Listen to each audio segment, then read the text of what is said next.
Salam bahagia kerabat desa Indonesia, mari berdiri sebaris, olubris kuntul baris. Pagi ini kita melanjutkan untuk mendiskusikan tentang, bukan mendiskusikan, mendengarkan tentang bagaimana mengisi aplikasi pendataan survei individu. Perlu saya sampaikan sebelum kita serahkan ke Gus Ivan, satu, absensi yang ingin yang menghendaki e-sertifikat itu tidak dalam konteks absen menulis di chatting Zoom atau menulis di chatting YouTube. Jadi absennya nanti ada formulir absen yang di Google Form yang sudah kita siapkan untuk kemudian diisi di sana.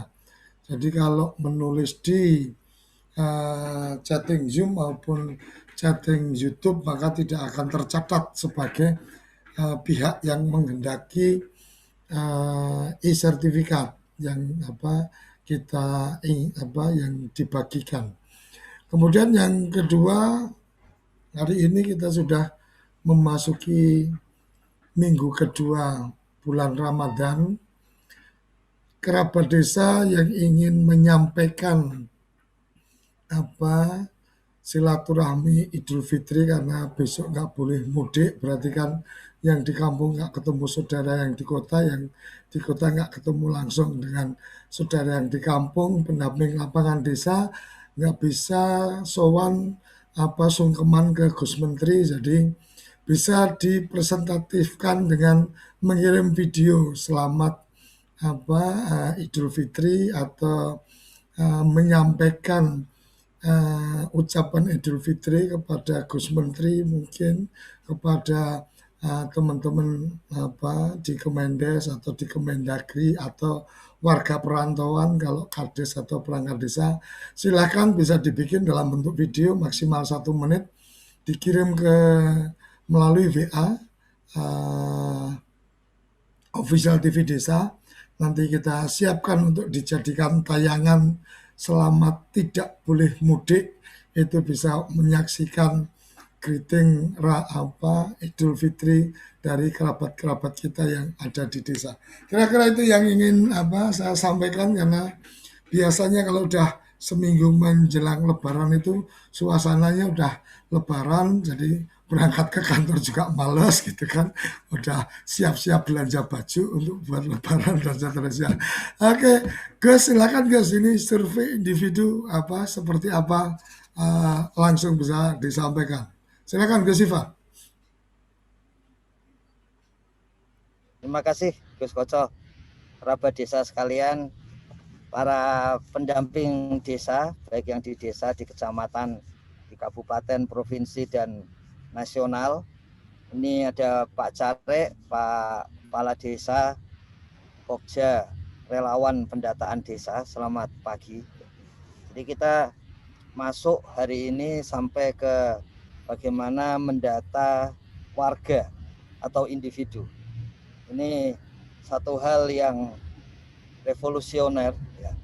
Sebetulnya pendataan yang relatif lengkap untuk individu itu biasanya munculnya justru menjelang pilkada, menjelang pilpres, yang orang-orang menyebut sebagai canvassing. Jadi mengetahui bagaimana kondisi warga secara real ya, dan kemudian mengetahui apa yang dibutuhkan oleh warga, dan itu kemudian digunakan oleh para politisi untuk bisa menarik perhatian warga.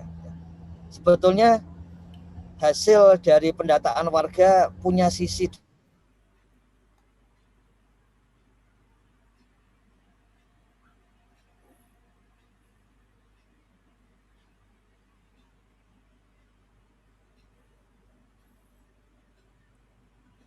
Halo Gus.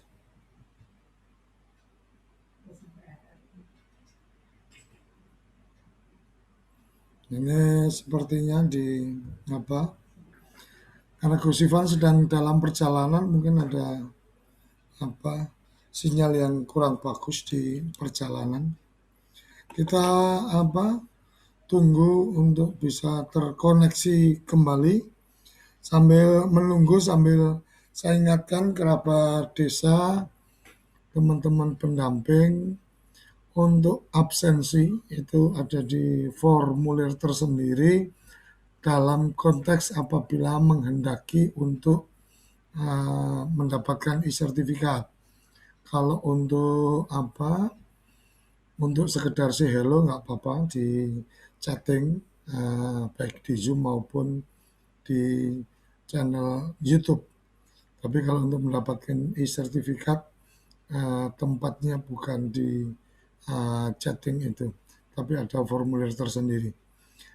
Kita masih menunggu koneksi dengan Gus Ivan dan saya berharap teman-teman kerabat desa yang mengikuti melalui Zoom meeting resenya nggak usah ditekan-tekan, jadi karena uh, nanti kalau memang ada kesempatan untuk bertanya baru silahkan pencet raise hand, tapi untuk saat acara sedang berlangsung mungkin tidak perlu raise hand dulu. Kita akan mendengarkan materinya dengan seksama. Kita masih menunggu Gus Ivan koneksinya. Mungkin kita jeda dulu sesaat sambil menunggu koneksi dari Gus Ivan.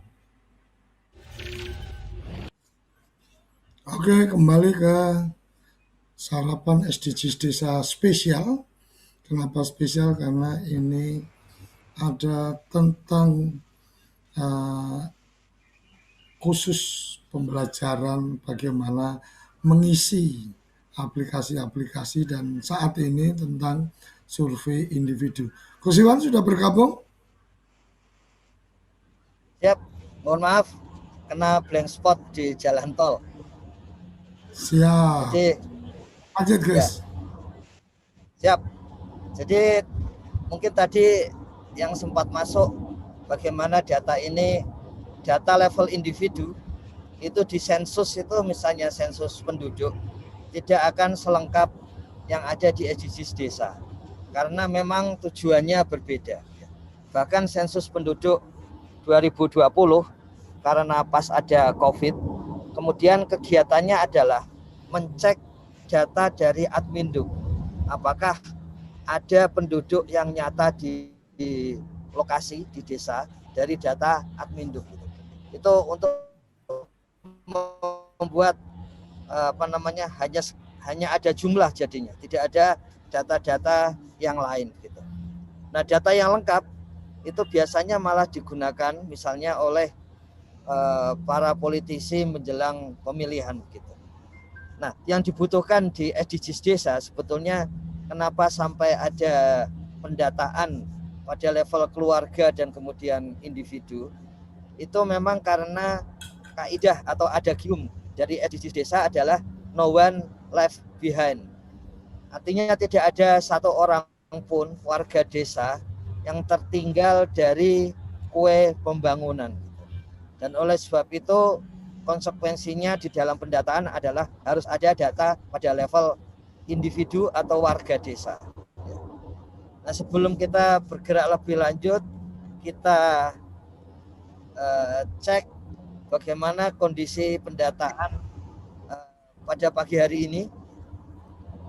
Kondisinya menunjukkan sejak jam 00 sampai jam sekarang ini ya, itu ada 45.578 warga yang didata ya. Kemudian 16.200-an keluarga, 269 atau 270-an RT ya. Kemudian ada 30 desa. Jadi ini lebih tinggi dari hari kemarin ya. Hari kemarin mencapai angka 40.000 dan sekarang angka 45.000. Artinya memang ada pergerakan laju yang semakin tinggi di dalam proses pendataan. Dan memang tengah malam tadi ada proses untuk peningkatan kualitas server supaya lebih mudah diakses dari lapangan. Nah, kita memang proses pendataan pada level warga.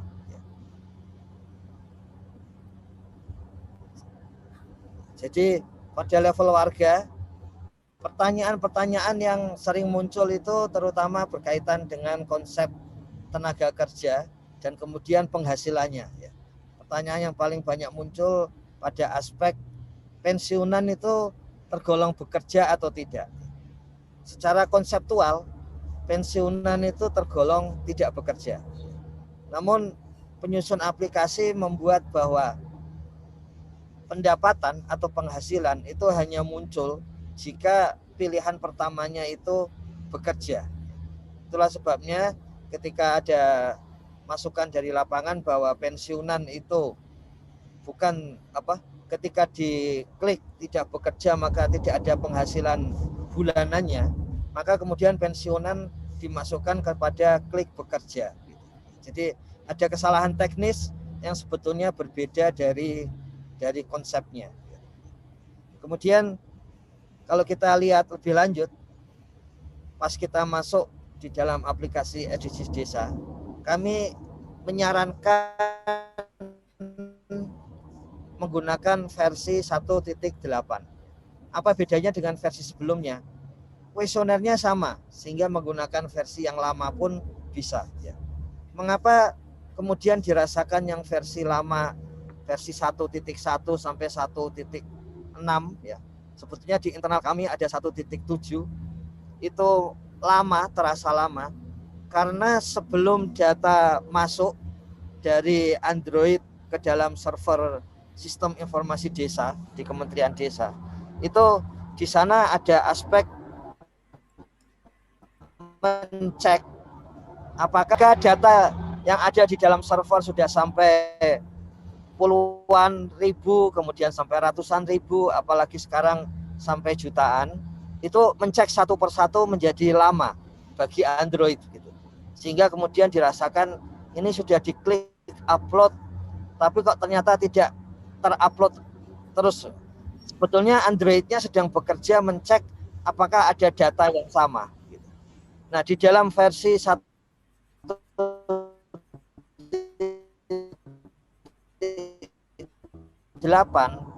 mencek melalui pendata itu merasakan bahwa 1.8 lebih cepat karena memang proses untuk mencek lewat Androidnya dihilangkan. Konsekuensinya adalah data-data ganda bisa muncul di dalam API SDGs, yaitu web untuk mencek hasil pendataan. Kemudian bagaimana mitigasinya? Kami atau berdasarkan masukan dari lapangan, maka tetap digunakan versi 1.8, kemudian ditambah fasilitas admin desa bisa mendelete ya. Kemudian ada fasilitas nanti pada saat pengolahan di akhir Mei itu bahwa semua data yang double yang belum sempat di-delete oleh admin desa ya, itu kemudian akan di-delete otomatis oleh sistem, yaitu data-data yang masuk lebih lama akan di-delete ya. Sementara data yang paling akhir yang double tapi waktu pemasukannya paling akhir itu yang masih ada di dalam web pendataan ya. Kalau kita lihat di entry survei individu ya, itu di bagian atas ada nomor RT dan RW. Kita sudah diskusikan kemarin mengenai berbagai permasalahan lapangan juga. Kemudian nomor KK dari individu itu, kalau belum punya KK, maka diisi dengan angka-angka yang sederhana. Beberapa pendata merasakan bahwa ketika nomor KK diisi dengan angka 9 sebanyak 16 kali, itu KK yang lama kemudian menjadi hilang ya. Karena memang di aplikasi rilis lama itu tidak boleh ada KK dan NIK yang double ya. Nah, di dalam aplikasi baru ini dengan resiko bahwa boleh double tadi ya, tapi keuntungannya lebih cepat masuk ke server ya, dengan data double nanti bisa dihilangkan. Kemudian NIK juga sama. Mengapa disampaikan bahwa angka 9 itu sebetulnya konvensi, ya, kesepakatan di antara para ahli statistik bahwa kalau ada data yang tidak ditemui di lapangan, maka kodenya itu 9. Entah itu 9, 99, 999 dan seterusnya. Tapi dengan kondisi SDGs kita saat ini, ya, maka itu silakan ditulis 1, 2, 3 dan seterusnya. Intinya jangan ditulis angka yang seperti KTP, ya, tapi ditulis NIK yang tidak seperti itu, sehingga nanti dengan mudah bisa diketahui bahwa ini sebetulnya warga yang belum punya NIK. Kemudian dituliskan nama, ya. Kemudian jenis kelamin, ya. Sudah pasti jenis kelamin di sini hanya ada laki-laki dan perempuan karena sifatnya untuk fisik. Kemudian tempat lahir, ya. Tempat lahir, tanggal lahir ini, atau mungkin ini sudah ada di ketua RT, jadi tinggal diisikan gitu. Kemudian usia, ya.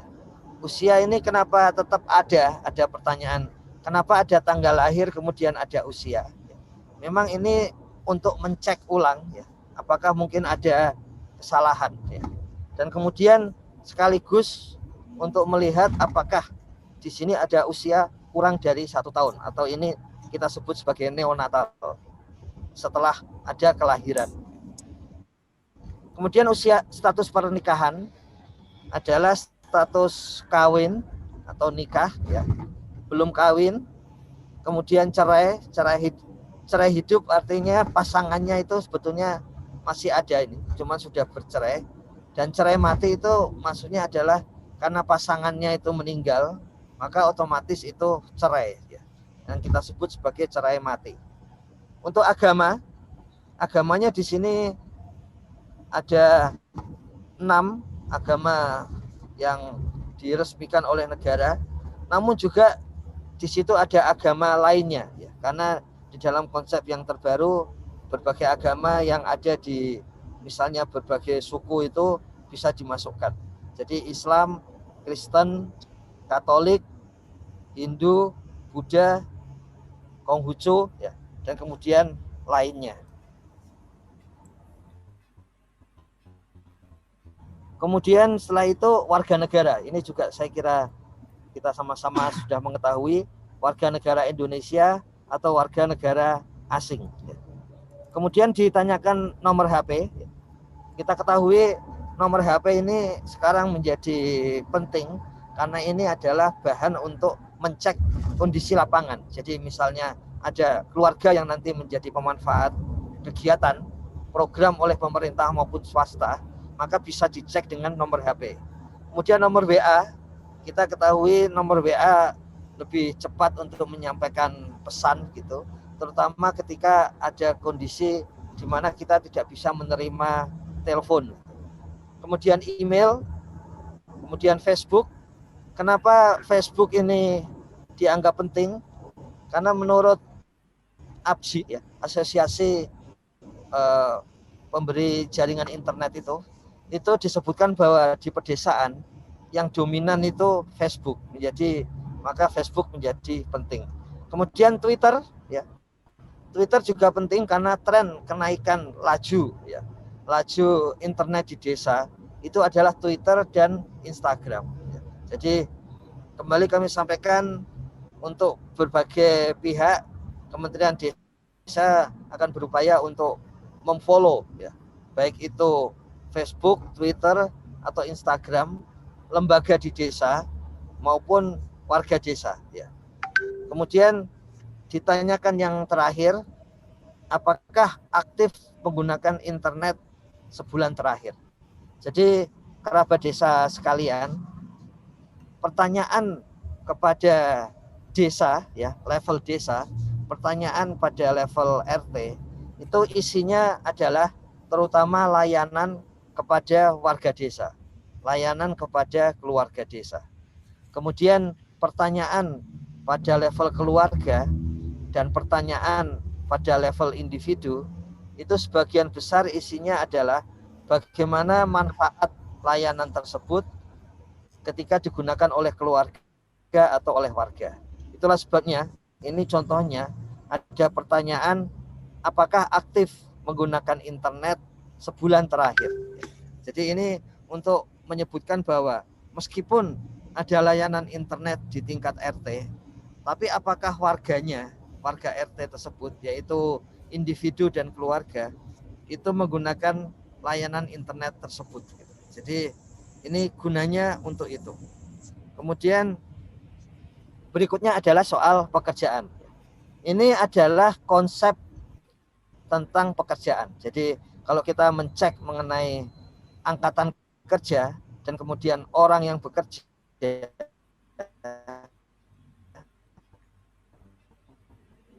itu yang dimaksud ibu rumah tangga yang tidak bekerja, yang sedang mencari pekerjaan, dan yang bekerja.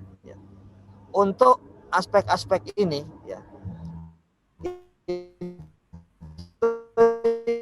yang terutama dilihat adalah anggota keluarga yang berusia 15 tahun ke ini. Itu terutama untuk anggota keluarga yang berusia 15 tahun ke atas. Kira-kira 10 tahun yang lalu, itu konsepnya adalah yang berusia di atas 10 tahun. Tapi hari ini konsepnya adalah yang berusia di atas 15 tahun. Bagaimana kalau kami sudah terlanjur mengisi padahal warga itu ternyata berusia di bawah 15 tahun, tidak apa-apa. Nanti pada waktu pengolahan, nanti otomatis hanya akan diambil yang berusia 15 tahun ke atas. Jadi bersekolah, ibu rumah tangga itu adalah angkatan kerja, tapi bukan labor force. Ya, jadi kalau labor force yang dihitung sebagai pengangguran itu hanya yang tidak bekerja dan sedang mencari pekerjaan.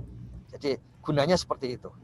Memang konsep seperti ini saat ini sedang mengalami tantangan, ya, karena sebagian besar dari ibu-ibu rumah tangga di wilayah yang lokasi internetnya itu 4G, ternyata juga sekaligus bekerja. Jadi kalau di masa lalu konsep ibu rumah tangga itu dikeluarkan dari labor force, yang bersekolah juga dikeluarkan dari labor force, karena dianggap belum termasuk golongan yang produktif. Kemudian yang tidak bekerja dan sedang mencari pekerjaan, ini golongan produktif tapi bekerjanya tidak bisa atau tidak full. Kemudian yang terakhir adalah yang bekerja. Jadi di sini untuk melihat konsepnya adalah konsep angkatan kerja. Tadi di awal sudah kami sampaikan bahwa tim teknis ketika menyusun aplikasi ini membuat bahwa hanya yang bekerja yang kemudian sebagai pertanyaan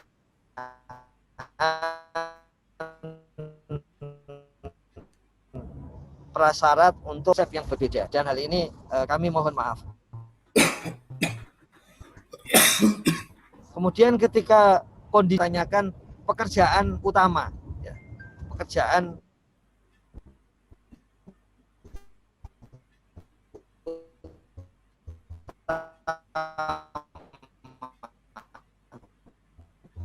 jadi ketika bekerja itu ada listnya, ya, ada listnya. Kemudian ditanyakan mengapa ada pekerjaan utama. Seperti kemarin sudah disampaikan bahwa lazimnya warga desa itu memiliki berbagai jenis pekerjaan, bukan sekedar warga desa, tapi itu adalah khas untuk Indonesia yang memiliki berbagai pekerjaan dan kemudian berbagai penghasilan. Kemudian di tiap memiliki jaminan sosial ketenagakerjaan. Ini boleh BPJS ketenagakerjaan atau asuransi ketenagakerjaan yang lain. Tapi intinya bahwa ada jaminan sosial ketenagakerjaan. Kita ketahui bahwa ini menjadi salah satu indikator SDGs desa nomor 7 mengenai ekonomi. Jadi bahwa orang yang bekerja itu selayaknya memiliki jaminan sosial ketenagakerjaan. Nanti hitungannya adalah bahwa warga desa yang bekerja itu berapa persen yang memiliki jaminan sosial ketenagakerjaan. Kemudian penghasilan setahun terakhir. Menghitungnya tentu saja kalau punya penghasilan rutin, dihitung bulanannya berapa kali 12. Kemudian mungkin ada tambahan penghasilan lain. Kalau menjadi petani, maka bisa dihitung misalnya setelah panen, kalau setahun panen 2 kali, kemudian ada tambahan panen lagi 1 kali, kemudian itu dijumlahkan menjadi setahun. Ya. Kalau misalnya di luar Jawa banyak sekali yang menjadi pekebun, itu panennya berapa, dan kemudian setiap tahun atau paling tidak ditanyakan setahun terakhir. Ya. Setahun terakhir itu mendapatkan penghasilan berapa.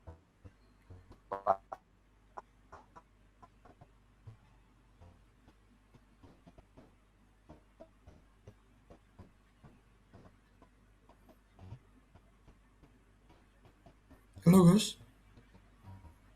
Kemudian penghasilan. Ini adalah jenis penghasilan bisa muncul. Ini adalah jawaban yang halo, bisa Gus Kacap? Ya, lanjut. Apakah ya. Jadi di pekerjaan ini adalah isinya mengapa banyak seperti ini. Itu adalah jawaban dari warga desa di berbagai kuesioner yang lain, di berbagai pengambilan data yang lain. Jawabannya antara lain seperti ini. Makanya kemudian karena SDGs desa ini mengkompilasi seluruh kuesioner yang pernah masuk ke desa, maka ditanyakan. Jadi kalau petani apakah dia ada hasil dari padi, ya, hasil dari palawija, hasil dari hortikultura, obat-obatan, kemudian hasil dari kebun karet, kelapa sawit, kopi, kakao, kelapa, ya, termasuk kemudian tebu untuk peternakan besar, sapi potong, susu sapi, domba, kemudian ternak besar lain, untuk peternakan kecil, ayam pedaging atau telur ayam, ternak kecil lain, bebek, burung gitu, untuk perikanan tangkap, termasuk berbagai jenis yang bukan termasuk ikan tapi diambil dari sungai dan dari laut gitu. Kemudian perikanan budidaya, baik budidaya di sungai, di irigasi, di danau, di laut, budidaya tanaman kehutanan, jati, mahoni, sengon, dan sebagainya. Kemudian hasil hutan yang lain yang diambil dari hutan, ini ada madu hutan, kayu gaharu, buah-buahan, dan kayu bakar dari hutan. Kemudian satwa liar, ya, jadi menangkap babi dan ayam hutan, kijang untuk dijual. Penangkaran satwa liar, ya, kalau ini seperti budidaya terhadap arwana, buaya, dan sebagainya. Kemudian jasa pertanian, ini untuk hal-hal yang sifatnya seperti pasca panen, ya. Kemudian pertambangan dan penggalian, termasuk galian C, industri kerajinan, ya, gerabah, keramik, kemudian mungkin kerajinan yang lain dari bambu. Kemudian perdagangan, ya, perdagangan jual beli, kemudian warung dan rumah makan, lalu angkutan, ya, pergudangan, entah itu menyewakan gudang atau mengelola gudang gitu. Kemudian komunikasi, ya, baik itu misalnya ada warnet di desa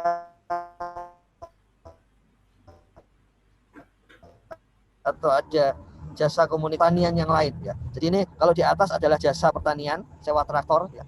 Misalnya pengurus BUMDes yang usaha utamanya menyewakan, ya. Kemudian kalau yang bawah ini adalah jasa di luar itu. Kemudian pekerjaan seperti karyawan tetap, ya. Kemudian karyawan yang tidak tetap, pocokan, TNI, kemudian di situ ada pegawai negeri sipil. Ditanya kalau kepolisian masuk mana? Dimasukkan ke TNI, karena sebetulnya aslinya adalah TNI garis miring Polri, ya. Kepolisian, anggota polisi dimasukkan ke TNI.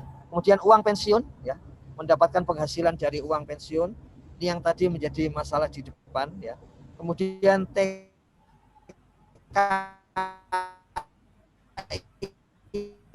di luar negeri, sumbangan-sumbangan dari keluarga, dari pemerintah, dari tetangga. Jadi penghasilannya itu diperoleh dari sumbangan. Kemudian lainnya, di sini ada dua lainnya, boleh diisi yang mana saja, meskipun disarankan menggunakan lazimnya yang namanya lainnya adalah ada di bawah. Jadi ada kesalahan di dalam pengetikan dan itu berkonsekuensi kepada pendataan gitu. Jadi lainnya boleh yang di atas maupun yang di bawah. Kemudian setiap sumber penghasilan, ya, jadi bukan langsung semuanya, tapi setiap sumber penghasilan itu ditanyakan berapa jumlahnya, ya. Dan jumlahnya itu ada satuannya. Misalnya memiliki sawah ditanami padi, ya. Padi ada misalnya berapa hektar, ya. Cuman di sini harusnya hasilnya adalah sekian ton, ya. Jadi memiliki penghasilan padi dengan hasil tahunan misalnya ada 7 ton gitu, maka ditulis padi 7 ton. Tapi di samping itu juga beternak ayam potong tadi, ya. Kemudian ditulis ayam potong yang kemudian tiap tahun itu dia memotong sampai misalnya 1.250 ekor. Kemudian mungkin ada usaha lainnya, yaitu perdagangan. Nah, perdagangannya itu ada berapa barang yang diperdagangkan. Kemudian juga misalnya ada kios, terutama yang berkaitan dengan minyak kelapa begitu, maka ada berapa liter yang terjual selama setahun, ya. Atau dia bekerja sebagai pekerja yang tidak tetap, ya. Itu berapa bulan dalam setahun, atau mungkin beberapa hari dalam setahun, ya. Nah, itu satuannya. Kemudian setelah itu ditanya berapa rupiah yang diperoleh dari masing-masing pendapatan itu. Misalnya tadi padi ada 12 juta rupiah, misalnya seperti itu. Kemudian telur dan kemudian ayam potong berapa rupiah setahun. Seperti itu untuk masing-masing sumber penghasilan, ya. Kemudian ada pertanyaan apakah itu diekspor atau tidak. Mengapa ini penting? Karena sekarang kita mengetahui bahwa kalau itu komoditas unggulan tetapi belum diekspor, maka Kementerian Desa sendiri memiliki jalur agar ada startup yang mengekspor, memudahkan warga desa untuk mengekspor produk unggulan melalui startup yang mengurus surat sampai kepada off-taker. Kemudian pada aspek kesehatan, ini kami sampaikan ulang bahwa pada pertanyaan level desa dan pertanyaan level RT itu isinya ketika kesehatan adalah fasilitas layanan kesehatan.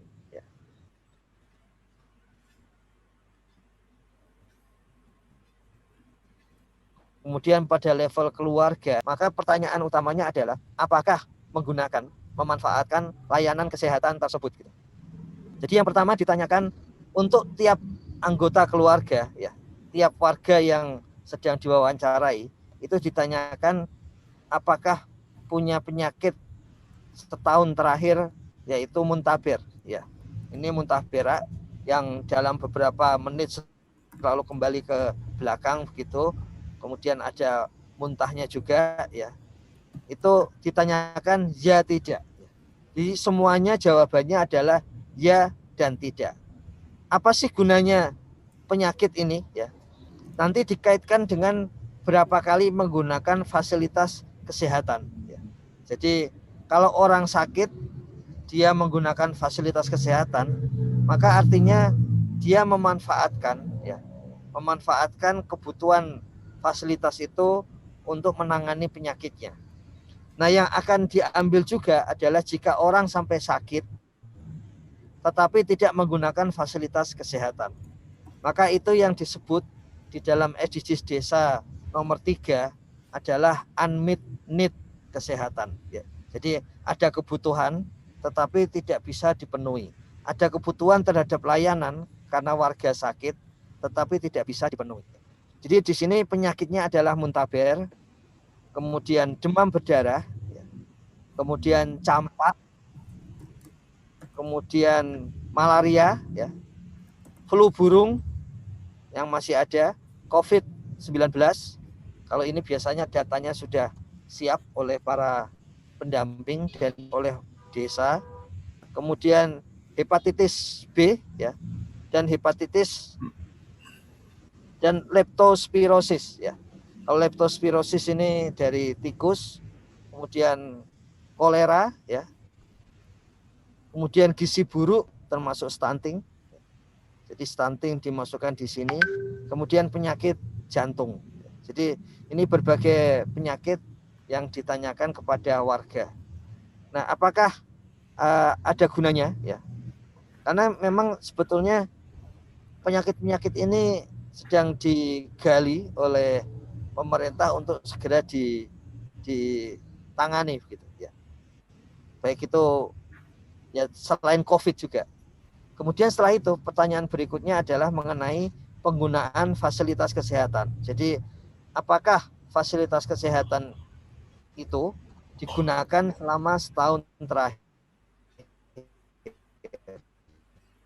Jadi ada rumah sakit tanpa rawat inap, puskesmas pembantu, ya, pustu, poliklinik, kemudian tempat praktek dokter, rumah bersalin, tempat praktek bidan, poskesdes, polindes, apotek, dan toko obat. Kemarin kita sudah diskusikan gunanya di sini adalah jika masyarakat desa itu banyak menggunakan, misalnya lebih banyak menggunakan toko obat daripada ke dokter, maka jelas itu bahwa program kesehatan yang penting, dana desa sebaiknya digunakan untuk akses obat bagi BUMDes misalnya, yang bisa menyalurkan atau mengelola sendiri toko obat. Tapi kalau masyarakat desa ternyata lebih banyak menggunakan puskesmas gitu, maka program dari pemerintah pusat dan pemerintah daerah itu lebih cocok untuk puskesmas, diarahkan untuk puskesmas, seperti itu. Ya, jadi pemanfaatan sarana kesehatan ini gunanya ke depan kira-kira demikian. Ya, tadi ada penyakit jantung, paru-paru, kanker, ya, diabetes, hepatitis E, difteri, cikungunya, kelumpuhan, ya. Dan itu kemudian ditanyakan karena memang ada kegiatan di berbagai pihak untuk mengurangi penyakit-penyakit tersebut. Kemudian setelah itu ditanyakan, setelah itu ditanyakan posyandu, kemudian posbindu, ini untuk penyakit-penyakit tidak menular, ya. Tempat praktek dukun bayi atau dukun bersalin. Kemudian ditanyakan jaminan sosial kesehatan, ya. Jadi kalau di depan tadi jaminan sosial ketenaga kerjaan sesuai SDGs desa itu, maka seluruh tenaga kerja yang ada di desa itu harus bisa mendapatkan jaminan sosial ketenaga kerjaan. Adapun seluruh warga desa sejak dia lahir sampai nanti meninggal itu harus memperoleh jaminan kesehatan, ya. Jadi seperti itu.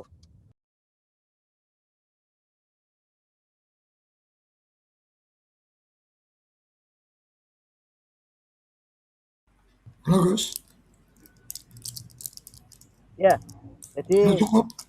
jaminan kesehatan itu digunakan untuk atau diambil datanya terhadap seluruh warga desa.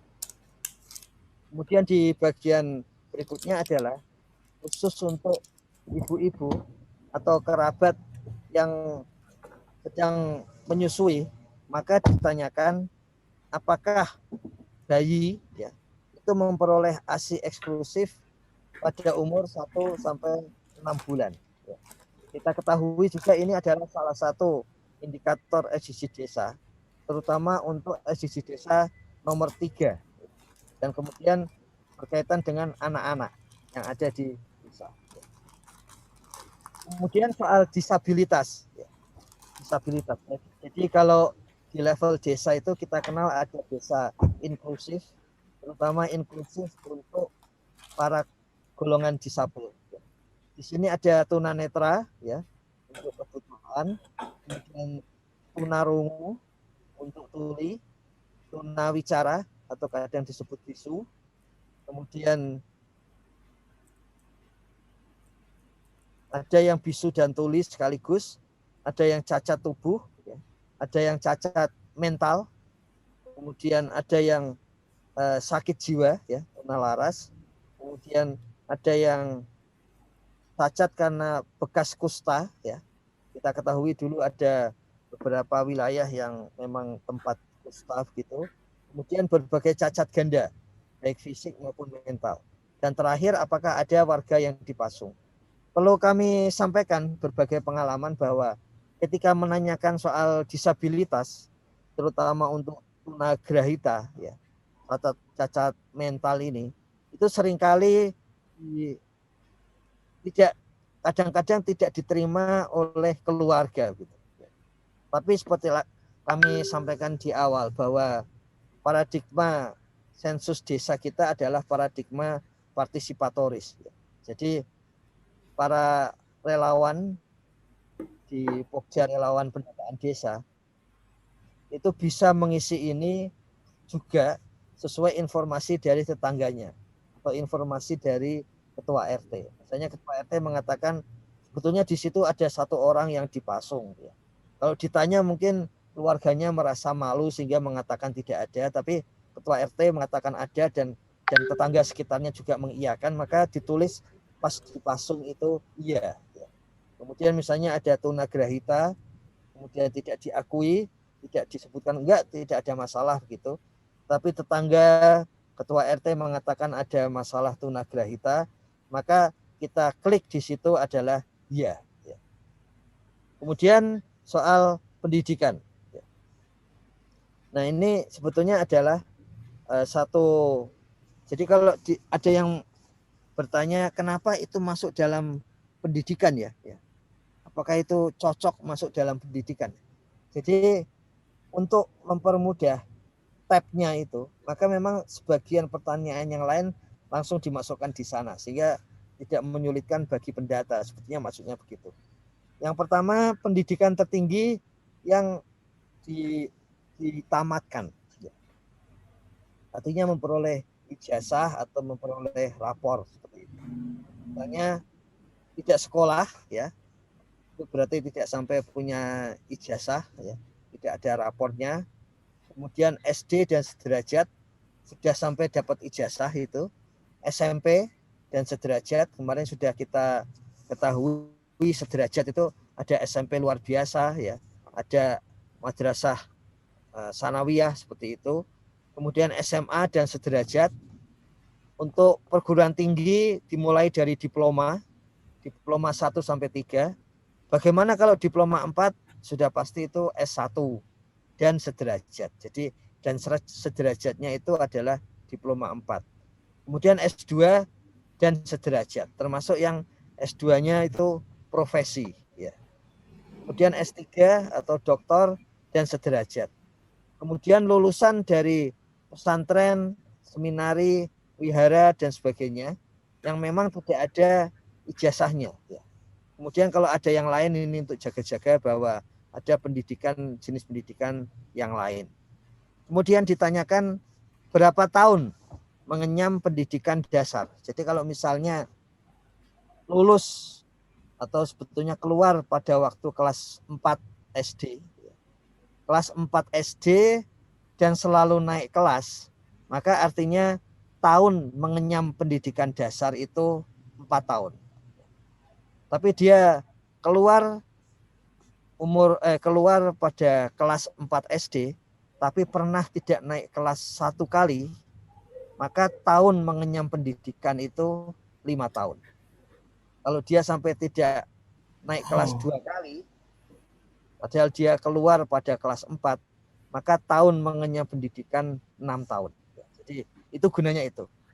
Secara nasional diperkirakan, ya, sampai saat ini bentuknya masih perkiraan, tapi nanti desa bisa menunjukkan dirinya sendiri sebetulnya berapa begitu. Secara nasional itu tahun pendidikan di desa itu baru 7 tahun. Baru 6 menuju 7 tahun. Ya. Jadi ini sangat rendah ini. Artinya kalau 7 tahun artinya lazimnya warga desa itu, ya, lazimnya warga desa itu keluar setelah masuk SMP kelas 1. Karena itu 6 tahun di SD dan 1 tahun di SMP. Untuk naik 1 tahun itu desa membutuhkan sampai 11 tahun. Jadi lamanya mengenyam pendidikan itu untuk indikasi apakah ada masalah krusial di pendidikan. Harapannya tentu saja di sini ada 12 tahun, ya, 12 tahun untuk pendidikan sampai SMP, ya. Pendidikan sampai SMA, ya, seperti itu. Kemudian bahasa yang digunakan di rumah dan di pemukiman, ya. Jadi ditulis saja bahasanya. Kenapa ini penting?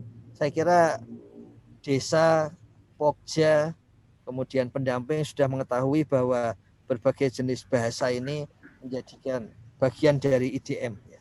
Tapi yang lebih penting lagi, bahasa ini akan digunakan, ya, untuk memperjelas berbagai hal ketika masuk ke desa.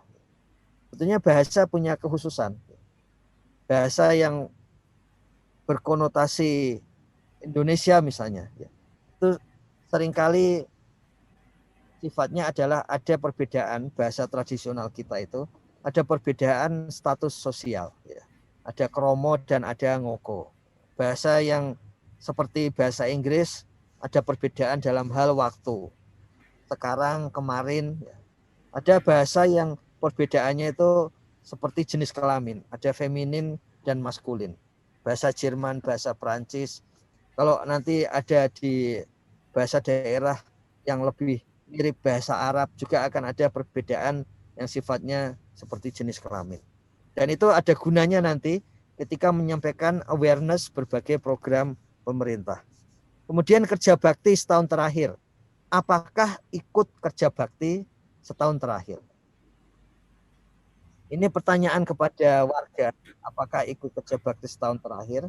Seperti kemarin kami sampaikan, ketika ditanya pada level desa, maka jawabannya seringkali setahun terakhir banyak kerja bakti. Nah, ketika ditanya pada level warga, dalam kasus yang kemarin kita cek studi awalnya, ya, itu menunjukkan bahwa angkanya tidak sampai 94%. Kemudian Siskamling, jadi ini partisipasi terhadap Siskamling tahun terakhir ini sampai berapa kali. Kemudian pesta adat, pesta rakyat tahun terakhir yang diikuti itu berapa kali. Mengapa ini penting?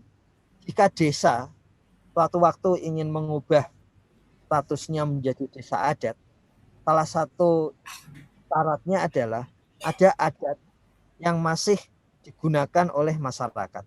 Nah, selama ini data seperti itu selalu kualitatif, ya. Dan kemudian karena kualitatif selalu kemudian menjadi perdebatan apakah adat itu memang masih digunakan di desa atau tidak. Nah, SDGs desa untuk level warga ini pendataannya, maka akan langsung kelihatan berapa persen dari warga itu yang masih menggunakan adat, yang masih ikut dalam pesta adat. Kemudian kita menanyakan mengenai modal sosial yang ada di desa.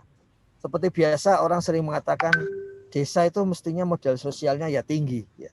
Tapi tidak ada hitungan kuantitatif setinggi apa sebetulnya. Memang pernah disusun misalnya oleh BPS, tapi datanya pada level desa, sehingga isinya adalah pengakuan dari perangkat desa. Menolong warga yang mengalami kematian dalam setahun terakhir, kemudian menolong warga yang sedang sakit dalam setahun terakhir. Berapa kali itu? Berapa kali menolong warga yang sedang sakit? Berapa kali menolong warga yang kecelakaan? Ya.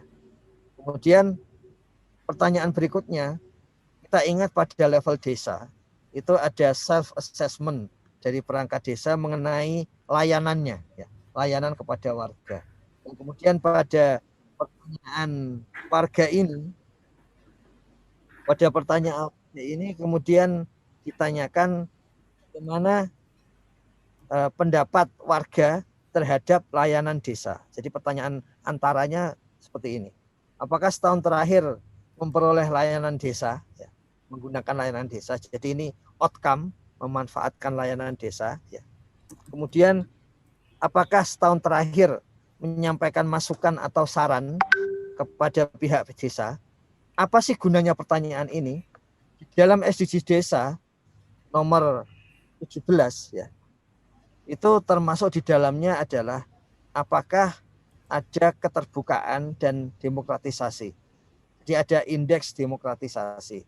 Nah, itu diperoleh dari data ini. Jadi kalau warga berani menyampaikan berbagai masukan atau saran, maka itu kita yakin bahwa desa itu sebetulnya relatif demokratis.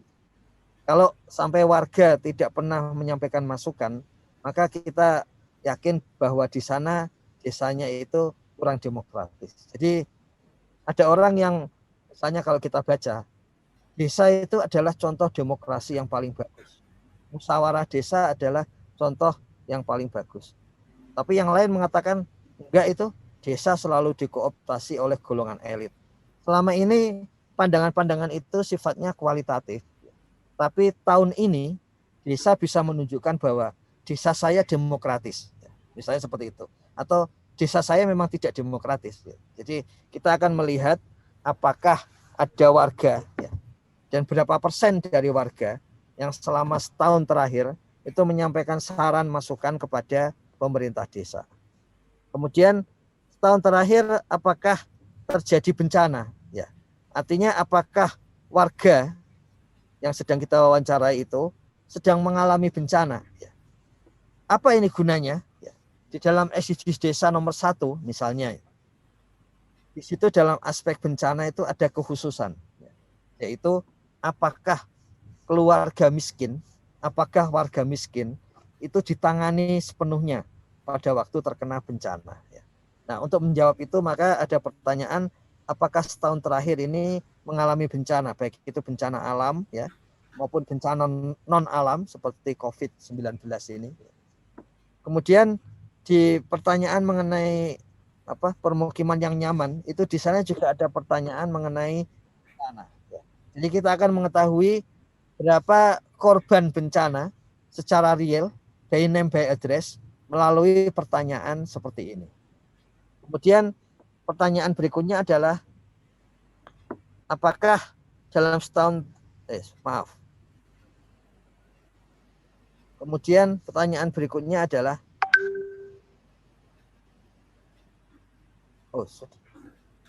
soal bencana tadi, ya. Ternyata sudah selesai, Gus Koco. Ini mohon maaf, saya agak salah naruh tempatnya sehingga bentuknya seperti itu. Oke, terima kasih. Gus Ivan, ada beberapa yang menarik ini tentang status perkawinan dari beberapa chatting ini. Kalau kita dapatkan informasi dari Dukcapil itu kan dikenal kawin, tidak kawin, kemudian cerai mati, cerai hidup gitu kan. Ada penjelasan, kemudian ketika kawin pun itu ada penjelasan kawin tidak tercatat dan kawin tercatat. Artinya ada ini adalah memberikan ruang untuk pengakuan, bukan pengakuan tapi lebih pada pencatatan peristiwa kependudukan yang sementara ini berkembang di masyarakat adalah nikah siri. Kira-kira itu. Nah, ini kalau di platform atau aplikasi Gosivan ini seperti apa? Kemudian untuk teman-teman sebelum dijawab oleh Gosivan, teman-teman nggak usah mainan raise hand. Jadi kalau raise hand nggak ada gambarnya nanti langsung saya masukkan ke waiting room aja karena mengganggu di tampilan kita. Silakan Gosivan. Ya, terima kasih Gus Koco. Memang itu salah satu uh, yang kemudian dirasakan kurang. Ya. Tapi Hmm. inti dari SDGs desa itu adalah data yang real dari desa. Ya. Seperti Gus Koco sering ingatkan berkali-kali, ini adalah datanya milik desa. Hmm. Jadi nikah siri, ya, itu harus kita anggap menikah, Gus Koco. Iya, menikah, cuma memang ada catatannya kalau di Dukcapil itu kan uh, dicatat sebagai menikah, ya kan? Ya, Di menikah belum tercatat. Belum tercatat itu artinya nggak ke KUA, tapi ya, kalau tercatat itu berarti ada buku nikahnya kan kira-kira gitu. ya, ya. Nah, di Hmm. sini memang terlihat ada kelemahan itu. Tidak, tadi ada yang menulis di chat, kenapa kuesionernya berubah-ubah ya. Hmm. Sebetulnya kuesioner aplikasi itu tidak pernah berubah. Makanya bisa menggunakan aplikasi versi yang paling awal sampai aplikasi versi yang paling akhir. Dengan risiko tadi, karena risiko teknis yaitu karena mencek data double tadi sehingga membuat lama yang aplikasi Hmm. yang dahulu gitu ya. Tapi kuesioner tidak pernah berubah. Memang Kementerian Desa sengaja tidak mengeluarkan kuesioner karena memang sejak awal menggunakan aplikasi. Nah, salah satu kelemahan yang dirasakan setelah ini dijalani, Gus Koco, Ya. yaitu antara lain soal nikah siri tersebut. Hmm. Cuman pengalaman di desa itu ada hal yang kurang adil saat ini ya. Tapi saat ini sudah mulai diperbaiki. Jadi kira-kira 10 tahun yang lalu itu sering kurang adil terutama untuk suku-suku terasing ya atau kelompok-kelompok adat Gus Koco kerabat desa. Jadi Hmm. misalnya di tempat saya waktu itu Kudus gitu kan, itu kelompok adat itu dia tidak pernah karena tidak mencatatkan dan tidak pernah ikut dalam dalam apa uh, regulasi negara begitu, maka di sana dituliskan bahwa yang kemarin kami sampaikan bahwa mereka tidak menikah, Gus Koco. Jadi Hmm. ketika ada suami istri dalam satu kakak itu, suami istri menurut adat dalam satu kakak itu kepala keluarganya ibunya, ya, dengan istilah status nikah tidak menikah. Bagaimana itu bisa punya anak-anak tapi statusnya tidak menikah, gitu kan? Kemudian bagaimana suaminya itu masuk golongan orang lain, ya, jadi itu satu hal yang kurang cocok betulnya secara manusiawi, bahwa secara adat mereka sebetulnya sudah menikah, tetapi di dalam KK disebut tidak menikah dan suaminya disebut sebagai orang lain. Itu konsekuensi karena menggunakan konsep legalitas perkawinan kita itu, Gus Koco. Tapi sekarang Hmm. itu sudah mulai, Admindu sudah mulai memperbolehkan mereka mendapatkan surat nikah, meskipun kalau kami cek di lapangan belum sepenuhnya begitu ya. Makanya di sini dipastikan bahwa karena ini posisinya partisipatif, data milik desa, maka yang seperti itu tetap disebut kawin atau nikah gitu guys. Oke, jadi kebetulan TV Desa ada sekitar 45 episode itu bersama dengan Dukcapil. Salah satu yang menarik yang menurut saya waktu itu luar biasa dan ternyata juga baru aja kebijakannya di eranya Pak Jokowi ini adalah bahwa setiap peristiwa kependudukan itu harus dicatat. Salah satunya adalah ketika menikah walaupun tidak di KUA atau tidak dicatat tidak di catatan urusan agama atau di di catatan sipil. Jadi statusnya tetap menikah dan kemudian ada catatan menikah belum tercatat, artinya mereka sudah menikah tapi belum dicatatkan.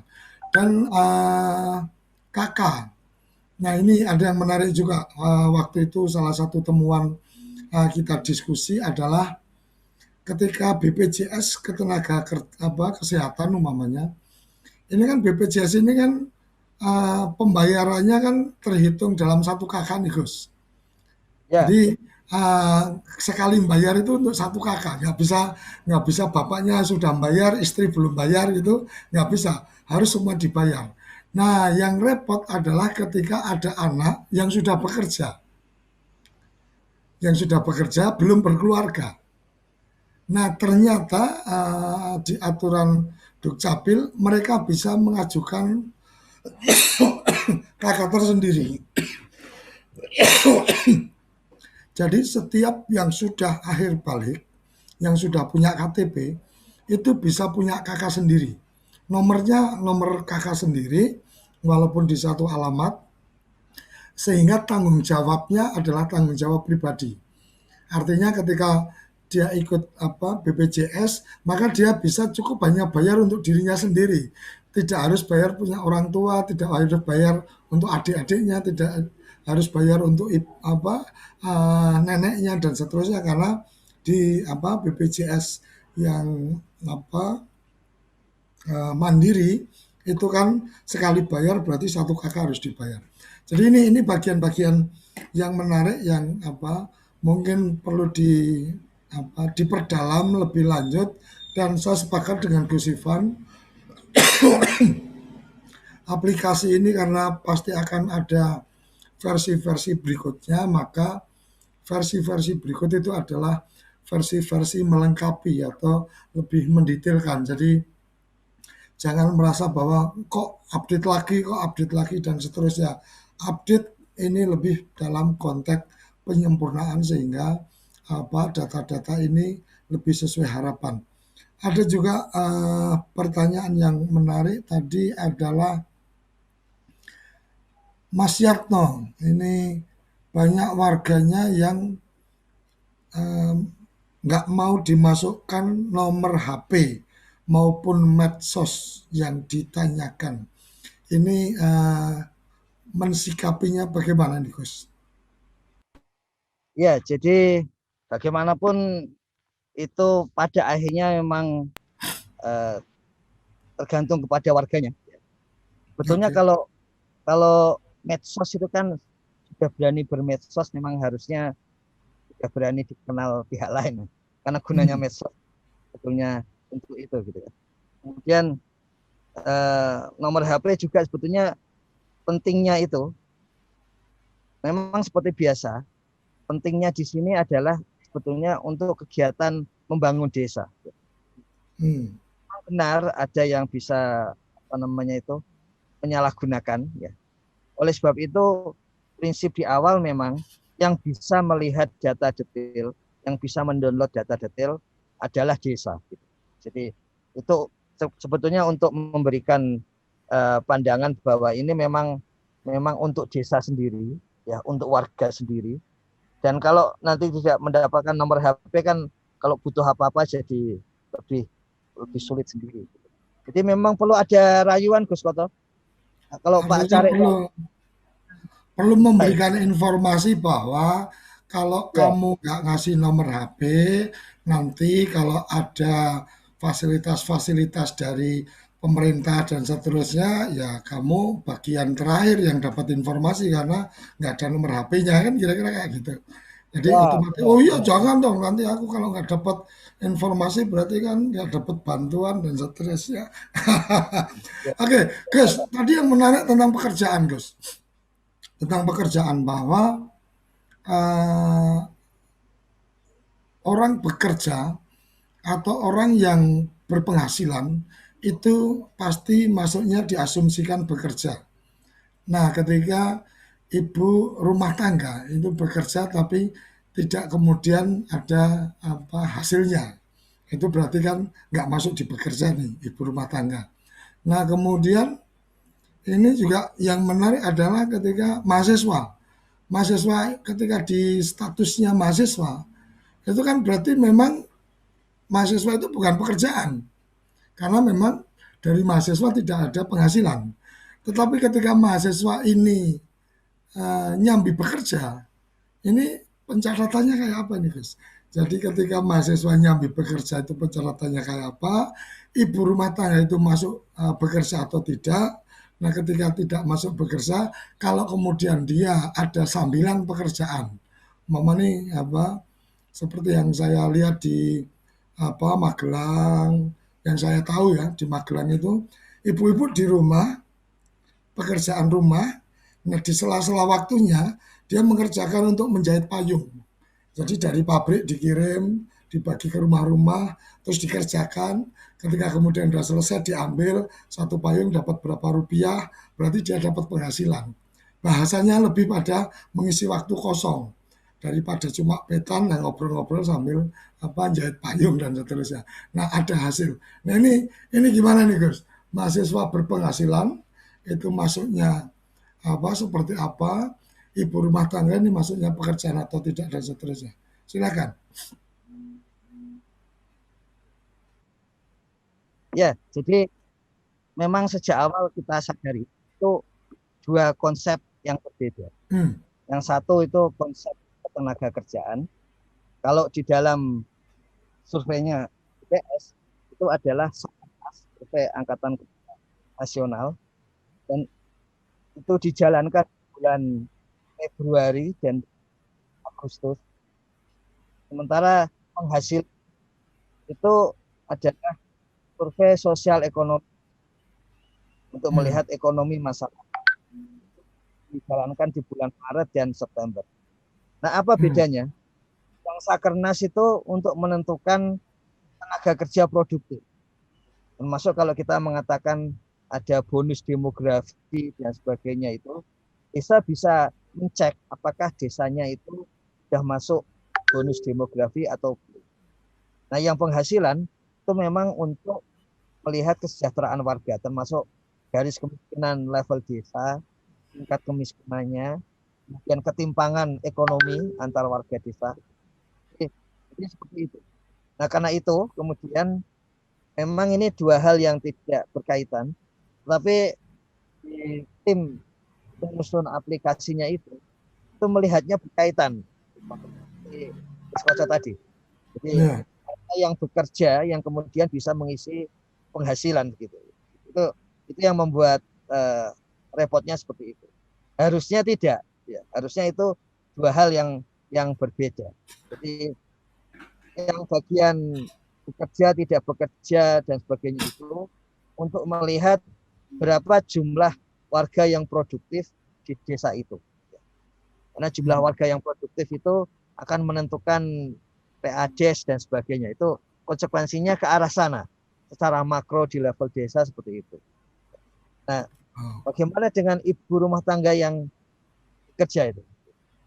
Itu tetap masuk ibu rumah tangga untuk saat ini. Meskipun tadi kami sampaikan bahwa konsep ini saat ini dengan adanya internet itu saat ini banyak pihak yang mempertanyakan. Tapi ini adalah kesepakatan ahli demografi di level dunia. Ada konferensi tentang demografi yang memutuskan bahwa ini seperti ini. Sehingga data kita itu bisa diambil oleh kabupaten, provinsi, nasional seperti itu. Kita dibaca sampai level global. Padahal datanya dimulai dari desa. Jadi memang ada masalah itu. Dan apalagi di desa sejak lama yang namanya ibu rumah tangga ya sambil kerja. Anak-anak sekolah juga sambil bekerja. Bahkan istilah konsumsi dan produksi di desa itu tercampur aduk. Misalnya rumah itu dianggap konsumtif. Memperbaiki rumah itu punya apa namanya? Punya uang banyak kok malah memperbaiki rumah. Karena rumah juga modal untuk bekerja. Seringkali berbagai pekerjaan dilakukan di dalam rumah. Jadi memang desa juga lain. Sehingga kita tahu SDG desa nomor 18 itu. Dan ada beberapa konsekuensi yang berbeda di dalam pendataan, Gus Bos. Nah, kita menggunakan yang masih lama itu sehingga nanti memang ada konsekuensi, misalnya tulis bekerja, tapi di situ adalah pensiunan. Maka nanti dalam pengolahan itu akan masuk tidak bekerja. Tapi tulis pensiunan itu bekerja kan semata-mata supaya tab penghasilan itu keluar. Karena begitu itu ditulis tidak bekerja, tab penghasilan itu nutup aplikasi. Jadi masalah-masalah teknis itu nanti akan disesuaikan pada waktu pengolahan. Oke, oke. Ini juga di lapangan ditemukan tentang masyarakat yang tidak mau memberikan informasi penghasilan. Ini kemudian Mas Vicky Lesmana ini mohon pencerahannya ini. Di lapangan banyak seperti ini, kemudian bagaimana teman-teman harus mensikapi atau melakukan inputting datanya. Ya, memang itu satu hal yang pribadi ya.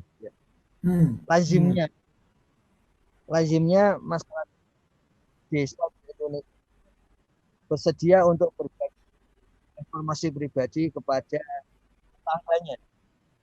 Tapi bahwa sekarang sudah mulai ada yang mau, ada mulai apa itu sudah.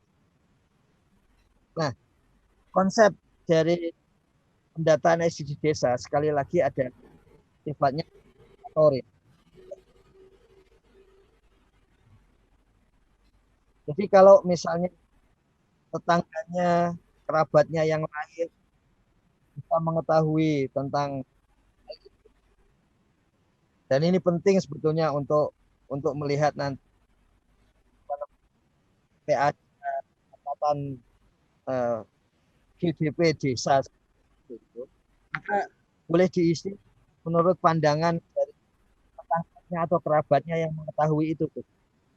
Masa tadi soal tidak demikian, bisa saja itu diisi misalnya di RT misalnya gitu, nomor ini meskipun mungkin medsosnya tidak diketahui.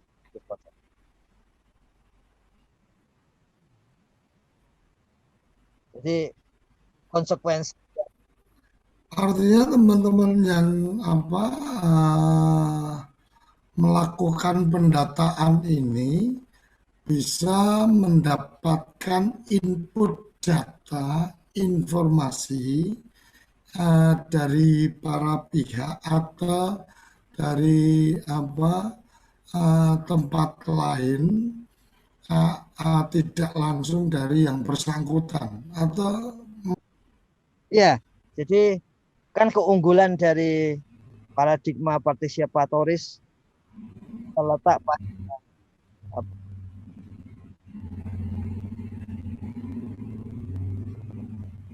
ini, mohon maaf ini karena double jadi agak bingung. Ya. Kenapa? Jadi keunggulan dari paradigma partisipatoris itu valid. Itu yang perlu dikuatkan. Jadi makanya tadi bisa diisi oleh pihak lain yang memang mengetahui kebenarannya. Ya. Jadi memang itu dibolehkan untuk metode partisipator. Ya. Kalau kita artinya ini kesimpulan sedang ada acara yang mana atau gimana? Maka kalau responden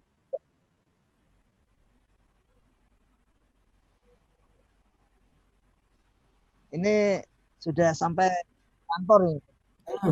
Tapi saya jalan nggak apa-apa ya. Nggak apa-apa, nggak apa-apa.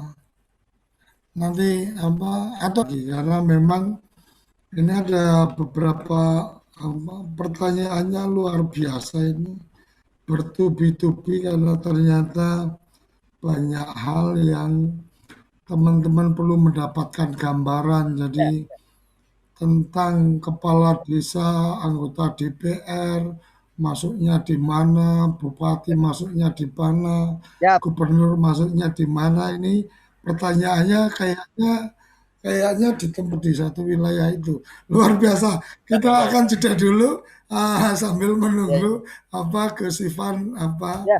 ada di kantor. Ya, oke, oke. Iya.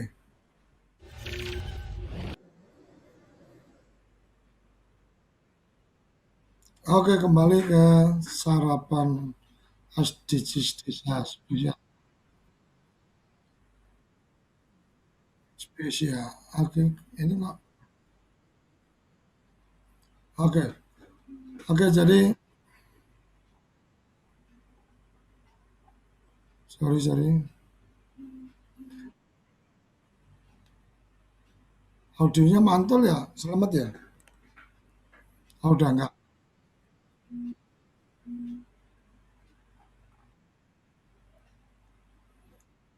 Oke nih, kita masih menunggu Gus apa Gus Ivan untuk apa untuk melanjutkan diskusi kita. Jadi ada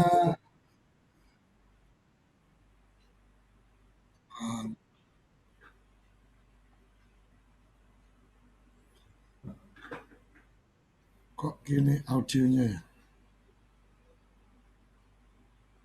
Halo?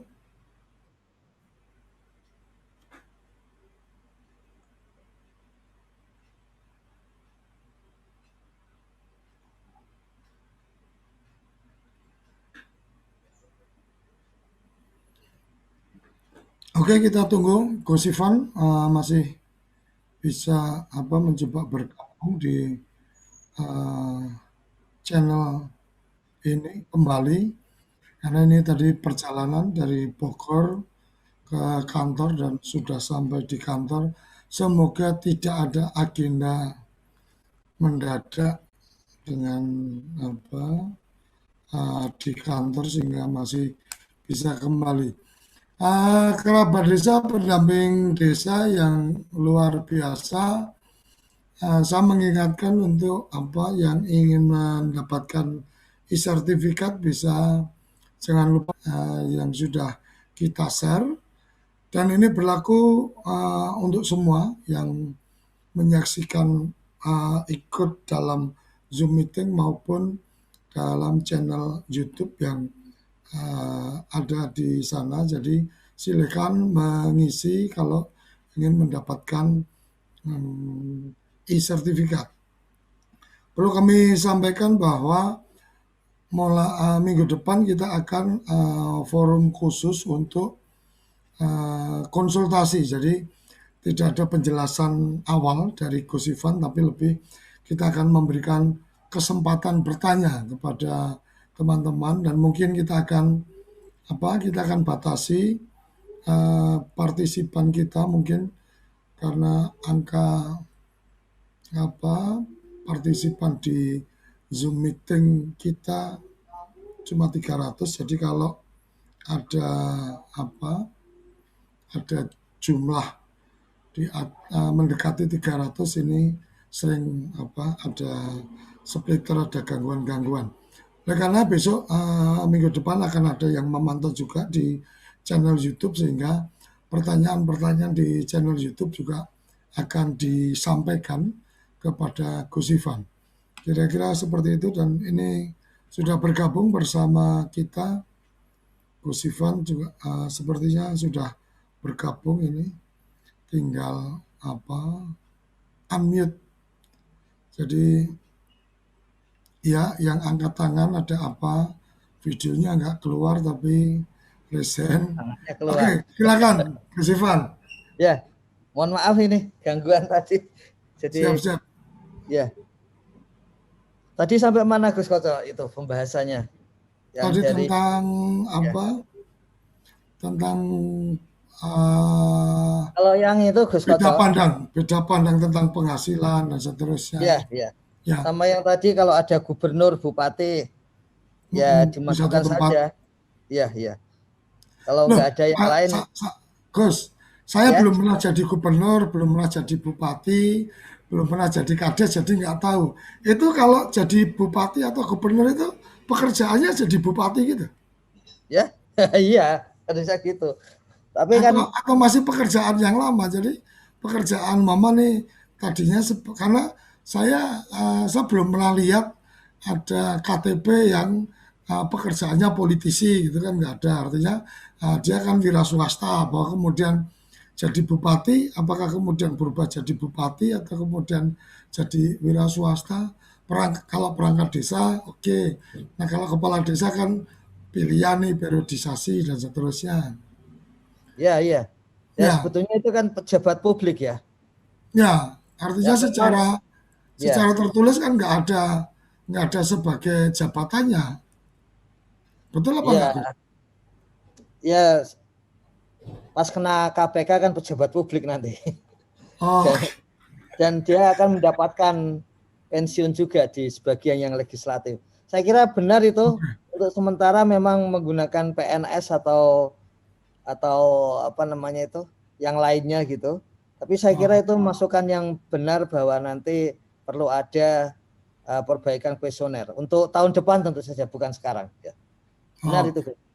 kita catat. Ya, Oke, terima kasih. Oh iya tadi ada yang ini juga takut saya gagal fokus, gagal fokus, gagal paham. Jadi biar Gus Ivan aja yang menjawab.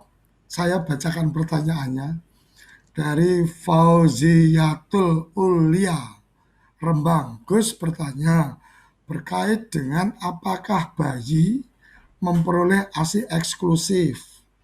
Apakah ini khusus untuk yang punya balita atau yang sedang menyusui atau semua individu? Ini saya ya, nggak ya. tahu kalau kalau nggak punya bayi ditanya ASI eksklusif ya buat bapaknya berarti. Ya Gus. Saya takut gagal, makanya saya takut gagal paham, makanya saya minta Gus Ivan yang langsung menjawab. Itu Mbak Fetty langsung tersenyum aja itu. Silakan Gus. Ya, saya kira itu memang hanya untuk warga ya, keluarga yang ada anak bayi. Yang dimaksud dengan bayi itu sebetulnya umurnya maksimal 1 tahun gitu. Jadi Maksimal kenapa 1 tahun ya, ya, bukan 2 tahun Gus. ya 1 tahun Gus Koco. 2 tahun itu Oh, kan menurut ajaran kita masing-masing.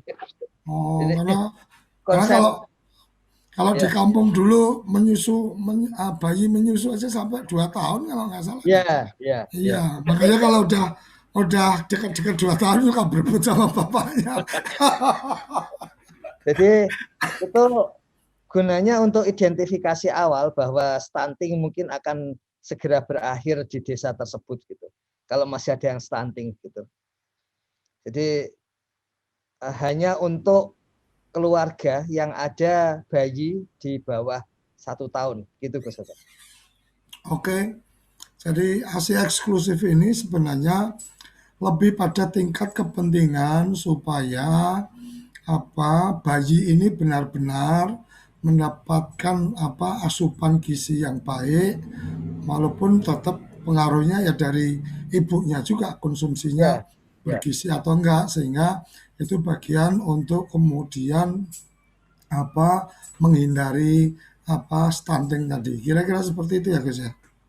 Ya, ya, benar, benar. Oke. Kemudian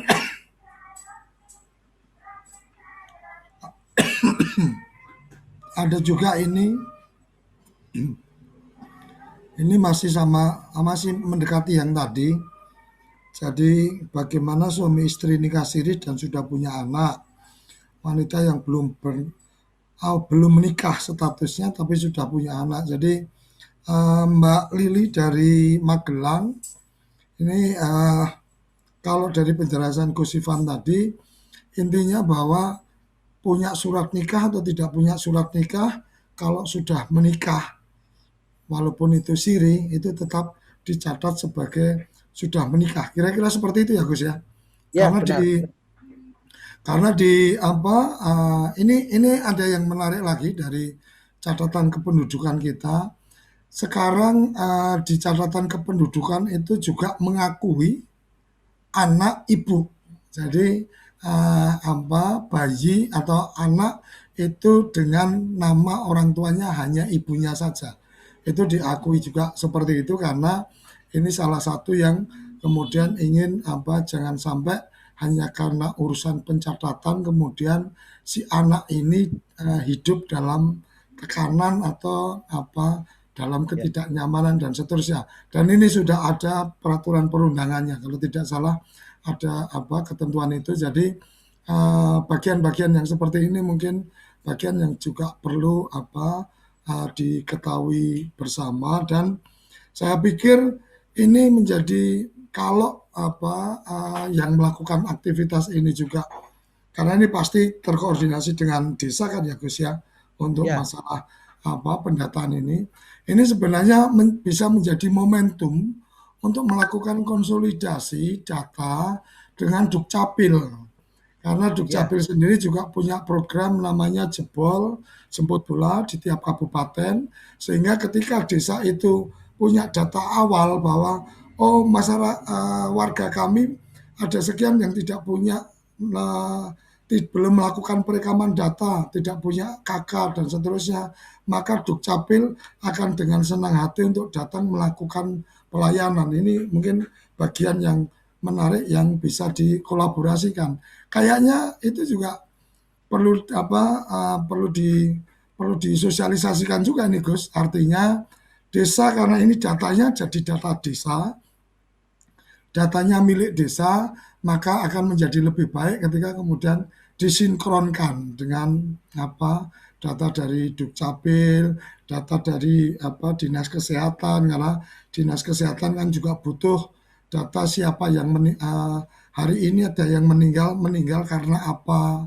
Itu ya, betul. ternyata Dinas Kesehatan juga punya kepentingan bahwa di wilayah kabupatennya itu tahun ini atau bulan ini banyak orang meninggal karena karena diabetes, karena jantung, karena tua, karena kecelakaan dan seterusnya.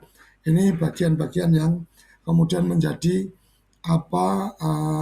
landasan untuk membuat program dari dinas-dinas yang bersangkutan. Saya berikan kesempatan kepada teman-teman yang ingin menyampaikan secara langsung, silahkan resen. Oke, Mbak Feti, Mbak Feti Anggreni, silakan. Silakan Mbak Feti. Oke, terima kasih. Assalamualaikum warahmatullahi wabarakatuh. Mohon Waalaikumsalam. izin Gus langsung. Yang pertama adalah mensikapi apa yang disampaikan oleh Pak Ivan terkait yang nikah siri tadi. Mungkin dalam pencatatan mereka belum. Contoh kecilnya saja, si A itu sudah bercerai dengan si B, kemudian menikah dengan si C. Si C ini si A dengan si C menikah dengan nikah siri. Oke, kita akui mereka menikah, tetapi bagaimana dengan kakaknya? Karena sampai detik pendataan, kakaknya masih dengan kakak si B. Nah, itu mungkin yang dimaksud oleh teman-teman, Pak. Yang kedua, terkait di sekitar kita mendata itu, ada pondok pesantren. Nah, itu apakah kita data, memakai data yang mana, atau didata saja dengan kakak di wilayah tempat santri-santri itu berada. Mungkin itu sekian, Gus. Terima kasih. Assalamualaikum warahmatullahi wabarakatuh. Ya, Silakan Gus Ivan. terima kasih Bu Fetih. Jadi sudah terjadi ini di Blitar ya.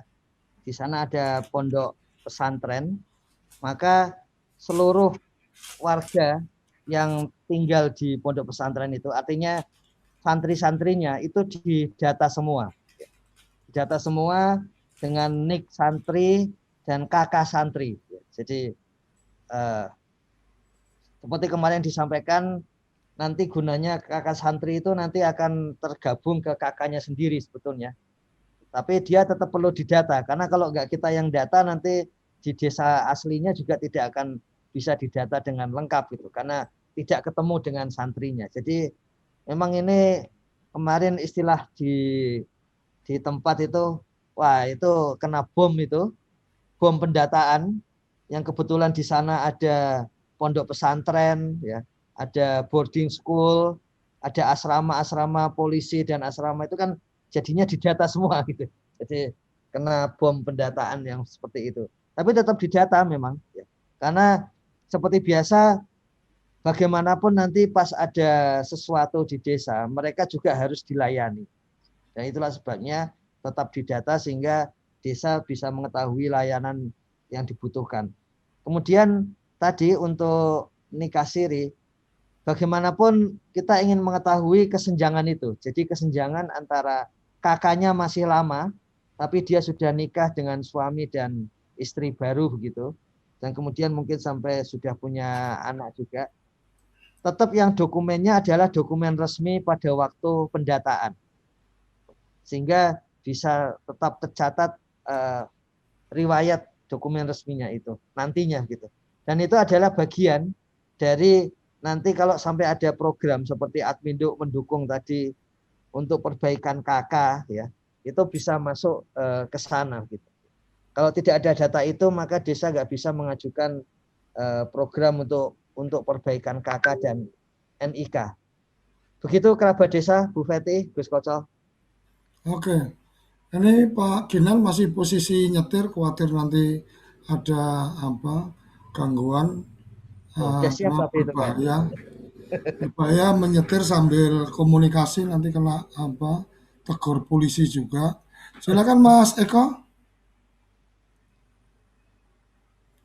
Mas Eko, Terima kasih Gus. Ya Gus, siap. ya silakan. Ya, matur suwun. Ini sebelumnya saya mengucapkan terima kasih dan apresiasi yang sangat luar biasa untuk TV Desa. Alhamdulillah selama 4 hari ini Gus, saya aktif dari awal sampai terakhir acara. Luar biasa banyak ilmu yang kami dapatkan untuk kami terapkan di lapangan. Izin Gus Ipan bertanya. Sebelumnya saya Eko Suprastio, tenaga ahli pembangunan partisipatif dari Kabupaten Mesuji, Provinsi Lampung. Oke. Ya, menanyakan terkait tentang penghasilan. Jadi di lapangan ternyata ada 2 versi terkait pencatatan penghasilan. Yang pertama, apakah di penghasilan itu yang dicatat khusus pekerjaan utamanya? Contoh misalkan si A, dia pekerjaan utamanya punya kebun, nih kebun dia punya, di situ dicatatkan di dokumennya adalah seorang petani. Tetapi di samping itu dia punya pekerjaan sampingan, buka bengkel dan bengkelnya rame. Nah, apakah ini penghasilan ini dicatat dua-duanya atau hanya yang penghasilan utama yang tercatatkan di dokumen? Kemudian yang kedua, untuk penghasilan ini, apakah yang dicatat itu penghasilan kotor total keseluruhan termasuk modal? Karena kalau rata-rata di Kabupaten Mesuji itu pertanian dan perkebunan. Jadi ternyata dalam mengoperasionalkan itu, melaksanakan itu ada biaya produksinya, Gus.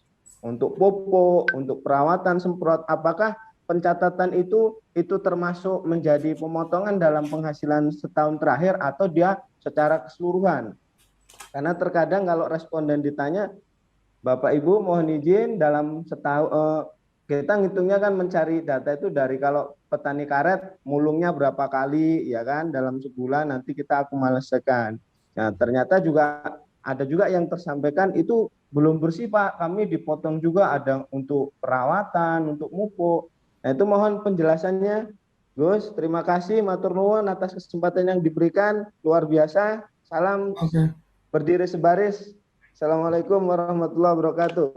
Waalaikumsalam. Terima kasih Mas Eko. Jadi memang ini perlu penjelasan tentang penghasilan, karena memang ya kalau pemahaman saya sih atas biaya-biaya itu ya harus dikurangi dulu sebelum.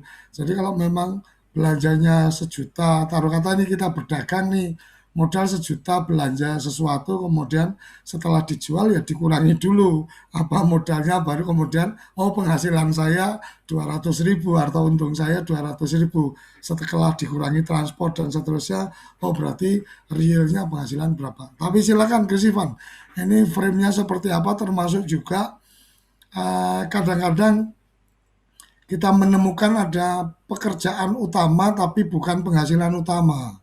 Jadi kayak umpama nih perangkat desa pekerjaan utama, tapi penghasilan utamanya, oh ternyata dia punya apa? Punya toko kelontong, ternyata dia punya rental peralatan apa pertanian dan seterusnya. Jadi pekerjaan utama itu apa? Penghasilan utama kadang bukan dari pekerjaan utama. Silakan Gus. Ya, terima kasih Gus Koco. Saya kira apa namanya ini Pak Eko ini di Mesuji ini memang tergolong pendamping yang bagus Aktif. ini Gus Koco, aktif ya. Ya, Sampai hari ini jejak saja digitalnya ketahuan ya. 128 jam selama bulan April ini. Dan paling banyak pekerjaannya adalah untuk fasilitasi sampai 86 jam ya. Nanti masing-masing pendamping akan memperoleh hal itu.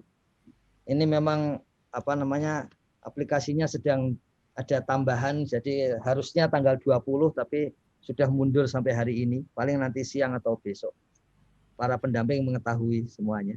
Kemudian tadi penghasilan itu adalah seluruh penghasilan. Jadi bukan hanya penghasilan utama. Makanya tadi ada setiap satu penghasilan diisi dia menghasilkan berapa dan berapa rupiah pendapatannya, kemudian disimpan, kemudian klik baru lagi untuk penghasilan berikutnya, diisi berapa hasilnya dan berapa rupiah, simpan lagi, kemudian klik berikutnya, seperti itu. Jadi apa gunanya?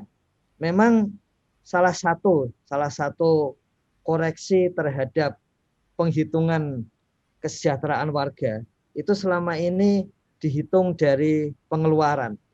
Yang kemarin sudah kita ketahui bahwa pengeluaran itu hanya cocok untuk golongan miskin, tapi untuk golongan yang tidak miskin tidak cocok gitu. Karena yang golongan tidak miskin bisa punya penghasilan jauh lebih banyak daripada pengeluaran.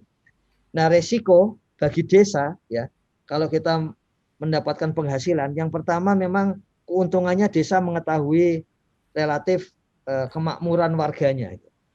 Tapi biasanya nanti ketimpangan dari kalau dihitung dari penghasilan itu biasanya ketimpangan lebih tinggi daripada dihitung dari pengeluaran ya. Karena kita relatif lebih bisa mendata penghasilan golongan-golongan atas yang ada di desa gitu. Kalau pengeluaran itu yang golongan atas tidak bisa terdeteksi. Jadi ini seluruh penghasilan ini Pak Eko ya.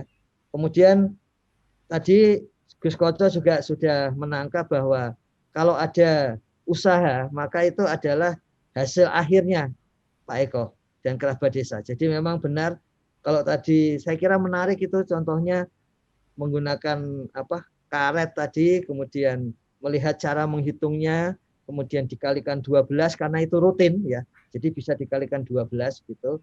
Dan itu kemudian dikurangi berbagai jasa. Sehingga ini adalah penghasilan bersih Pak Eko. Begitu Gus Koco. Oke, ini ada yang menarik juga dari Muhammad Rifki. Ini tentang pesantren tapi status anak ketika pendataan dilakukan rumah tersebut dijawab orang tuanya. Desa tidak pernah punya data. Bentar.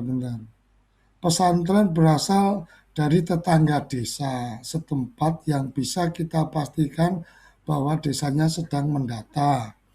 Kalau statusnya anak, mungkin ketika pendataan dilakukan di rumah, tempatnya bisa dijawab oleh orang tua. Kalau individu santrinya akan bingung juga mengelola insentif pendataannya. Saya nggak tahu ini insentif pendataan itu maksudnya honor untuk tim pendataan atau bagaimana. Ini pertanyaannya seperti itu Gus. Ini silakan diberikan pencerahan karena memang kadang juga ada hal-hal yang serupa dari daerah-daerah lain. Ya, karena saya masuk lagi jadi banyak pertanyaan nggak kebaca ini Gus. Cuma yang terakhir aja. Jadi ini pertanyaannya soal honor ini berarti. Atau jadi ada dua ya Pak Arif? Ada dua. Jadi ya. Ketika yang nyantri itu adalah orang dari desa sekitar, asumsinya kan di sana juga didata. Ketika kemudian data yang Perlu santri perlu kemudian dipastikan, pertanyaannya insentif kan gitu. ya, perlu dipastikan itu Pak Refki bahwa desa yang di sekitarnya itu memang mendata santri tersebut gitu. Ya. Kalau di Kalau yang insentif itu dari Robi. Kalau ya, Pak Rafki lebih ke urusan yang tadinya. ya. Ya, Jadi nggak apa-apa itu tidak didata di pesantren, tapi harus yakin yang penting itu sebetulnya adalah warga didata begitu. Kalau dia memang pesantrennya itu dari desa tetangga dan itu sudah didata di sana ya nggak apa-apa. Kita menggunakan aspek real karena partisipatori partisipatori sensus tadi gitu. Jadi kalau memang yang penting didata seperti itu. Jadi jangan sampai ada warga tidak didata sehingga nanti tidak memperoleh layanan-layanan itu apa yang tidak diinginkan seperti itu. Sama seperti Dukcapil, meskipun tidak ada NIK tetap didata sehingga nanti mendapatkan layanan pengisian NIK. Ini gunanya juga begitu. Kemudian soal insentif kalau itu artinya honor. Honor itu dana desa sudah pasti tidak boleh karena ini memang relawan begitu. Meskipun pada waktu awal dulu sempat diselewengkan menjadi pokja ya. Gunanya untuk mendapatkan dana tapi kebijakan Gus Menteri kemudian ditambah dengan istilah relawan. Tapi tetap saja bisa mendapatkan misalnya honor dari selain dana desa Gus Koco.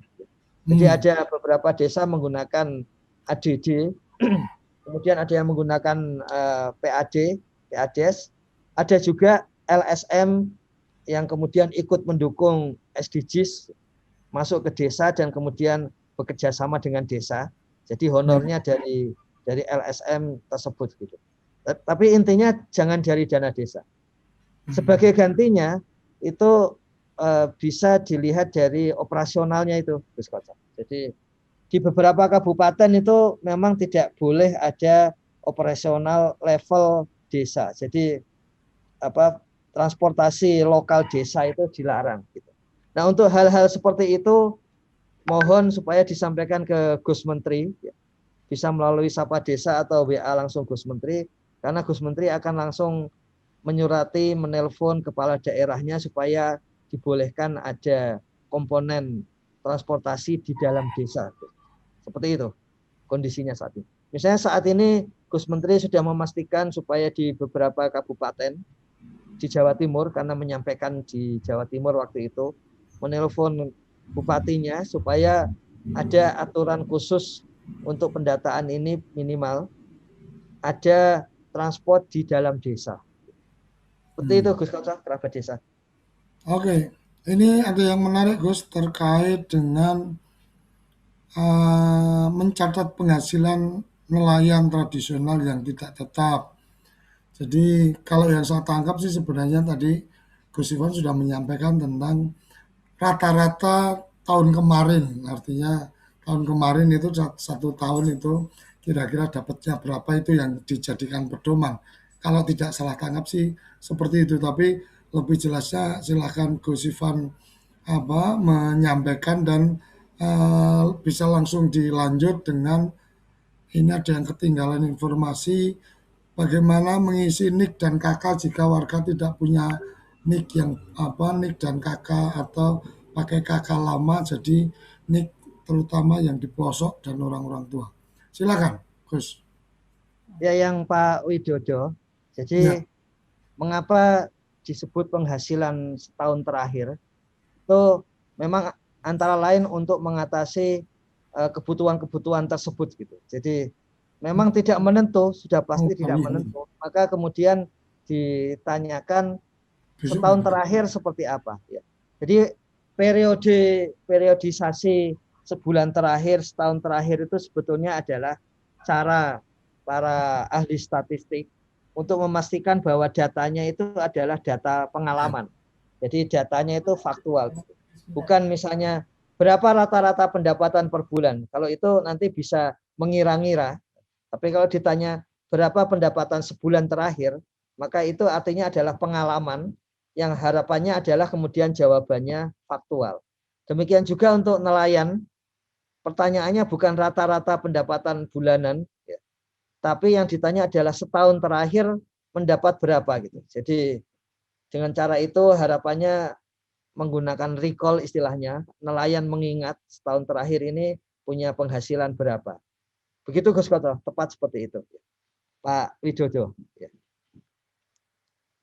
Oke, terima kasih. Ini Mas Aziz Yul Hakim ini resen terus tapi suruh buka videonya nggak dibuka, jadi saya belum kasih kesempatan untuk untuk bicara. Ini ada dari Dimas, apakah Gus, Jadi apakah Pokja lain bisa menginput aplikasi dengan menggunakan HP yang berbeda, namun menggunakan password dan user yang sama?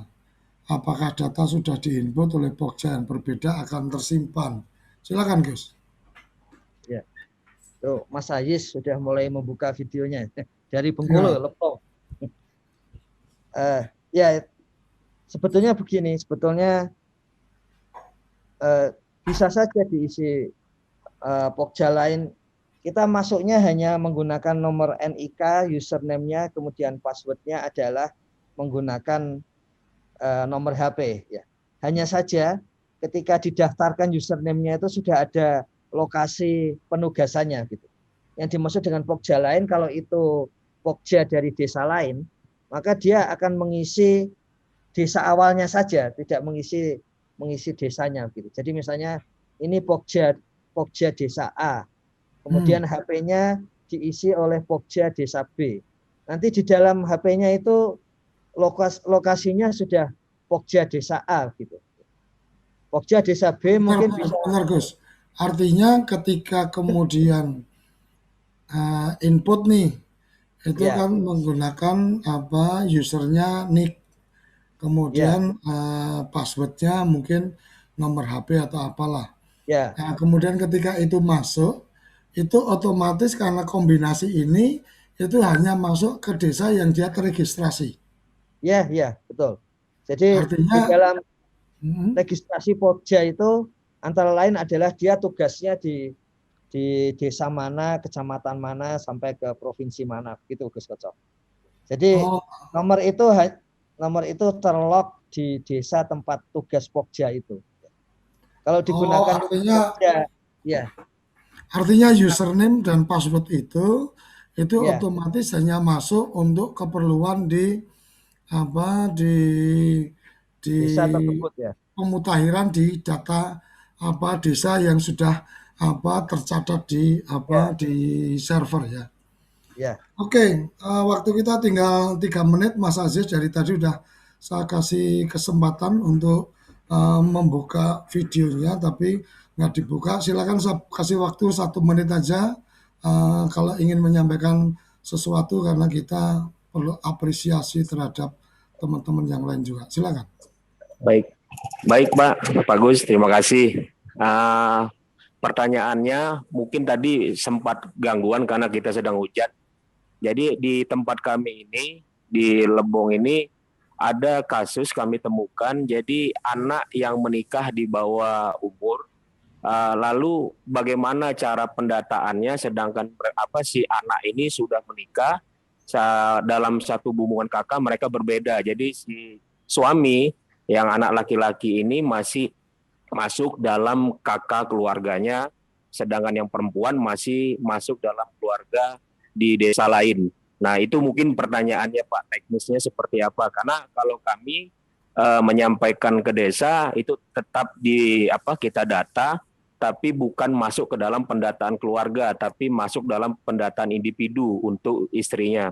Itu mungkin pertanyaan yang pertama. Yang kedua, terkait masalah pekerja yang musiman HOK, itu seperti apa cara penghitungan penghasilannya kalau kita hitung dalam rank 1 tahun, Pak? Jadi karena otomatis dia nanti akan masuk di dalam kategori keluarga miskin, karena kalau kita ngacu di BPS itu penghasilan di bawah 460.000 itu bisa dikategorikan miskin. Mungkin ini Pak, saya Aziz dari Lebong, Pak. Terima kasih. Silakan, Gus. ya, ya. Jadi tadi anak menikah di bawah umur ya, itu kita seperti biasa karena participatory sensus kita menggunakan yang real ada di lapangan di desa. Jadi kearifan desa untuk melihat itu.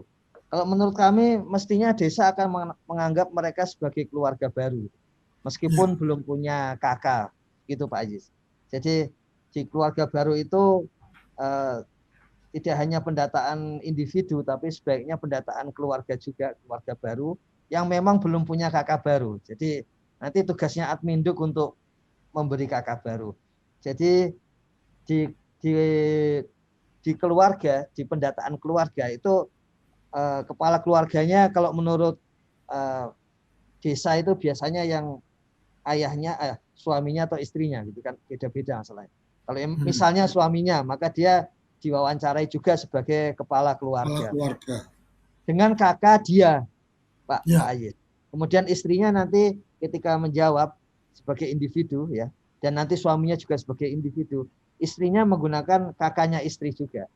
Jadi di situ nanti di bagian analisis nanti kelihatan, sama seperti kalau kita masuk ke hotel kemudian ditanya nomor KTP suami ya. Kenapa KTP suami kok beda alamatnya dengan KTP istri? Itu hotel akan menganggap wah ini pasti bukan suami istri gitu. Itu tapi kan bisa saja masih seperti itu karena memang belum ada perubahan KTP gitu kan. Karena baru menikah seperti itu. Nah, ini di desa perlu lebih arif bahwa dia memang keluarga meskipun kakaknya berbeda gitu Pak. Kemudian pekerja musiman seperti tadi dengan Pak Widodo itu, yang penting memang ditanyakan per tahunnya Pak Aziz. Ya. Jadi dan di samping itu tadi disampaikan juga oleh Pak Eko tadi bahwa ini semua penghasilannya Pak Aziz. Jadi kalau dia pekerja musiman, hampir pasti di masa dia tidak bekerja dia juga mengambil penghasilan yang lain gitu. Nah itu juga ditanyakan sehingga totalnya muncul seperti itu. Satu hal yang menarik untuk kita semua kerabat desa itu bahwa sebetulnya garis kemiskinan BPS itu semula itu dirumuskan dari gizi, dari gizi. Jadi manusia itu sehari itu harusnya mendapatkan masukan kalori 2.100 kilokalori. Nah itulah garis kemiskinan. Jadi 2.100 kilokalori per hari itulah garis kemiskinan. Menurut teori harusnya di bawah garis kemiskinan itu tidak ada, karena orang pasti meninggal. Karena gizinya nggak cukup maka orang akan meninggal. Tapi ternyata BPS menemukan pengeluaran itu hanya 100 atau di bawah 100.000 per orang per bulan ya. Itu tetap hidup itu. Jadi dari situ kemudian disimpulkan bahwa ada data yang tidak terhitung. Karena selama ini datanya pengeluaran. Kalau datanya penghasilan, maka akan terhitung bahwa meskipun Pak Aziz mengatakan mungkin di bawah garis kemiskinan, nanti ketika ditanya penghasilan lain-lainnya itu Pak Aziz, maka dia pasti akan ada di bawah garis kemiskinan. Ya tandanya karena dia masih hidup itu, pasti ada di atas garis kemiskinan gitu ya. Nah, itu untuk membuktikan, maka desa bisa membuktikan dengan total pendapatan dari seluruh penghasilannya, seluruh pekerjaannya. Begitu Pak Aziz, kerabat desa, Gus Koco. Oke, terima kasih. Ini sudah pukul 8, sudah di penghujung acara dan Prof. Yoyon juga sedang tidak bergabung. Jadi kerabat desa kita masih akan ada agenda spesial ini sampai besok. Mungkin minggu depan kita akan agendakan tetap 1 jam seperti biasanya, tapi dalam format lebih pada silahkan bertanya apa saja, Gus Ivan akan menjawabnya.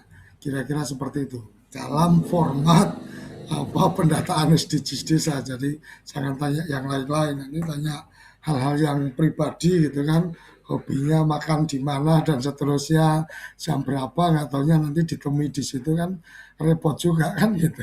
Oke, terima kasih kerabat desa, teman-teman pendamping lapangan desa, pendamping desa yang ada di kecamatan, yang ada di kabupaten, tenaga ahli yang ada di provinsi, dan semua orang-orang hebat yang ada di Kementerian Desa. Terima kasih sudah mendukung acara ini. Semoga acara ini bermanfaat dan memberikan manfaat. Semoga acara ini baik dan selalu membaikkan.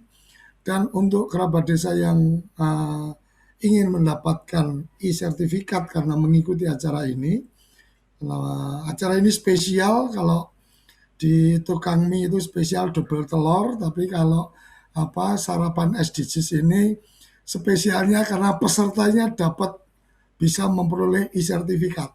Biasanya yang dapat e-sertifikat itu hanya narasumber, tapi spesialnya kali ini adalah pesertanya bisa dapat e-sertifikat dan sudah kita siapkan, alhamdulillah sampai yang kemarin sudah terdistribusi. Kalau masih ada yang salah-salah kurang bisa dikonfirmasikan ke nomor WA official TV Desa, dan mohon nomor WA official TV Desa bisa disimpan sebagai nomor WA official, jadi kalau pas berkirim informasi bisa langsung masuk, karena kalau belum disimpan kadang-kadang tidak bisa terkirim beritanya. Seperti itu yang bisa saya sampaikan. Terima kasih dan kita akan berjumpa kembali esok dan semoga ini bisa memberikan manfaat untuk kita semua. Salam bahagia kerabat desa Indonesia, salam berdiri sebaris, holubis kontrol baris, salam SDGs desa. Terima kasih.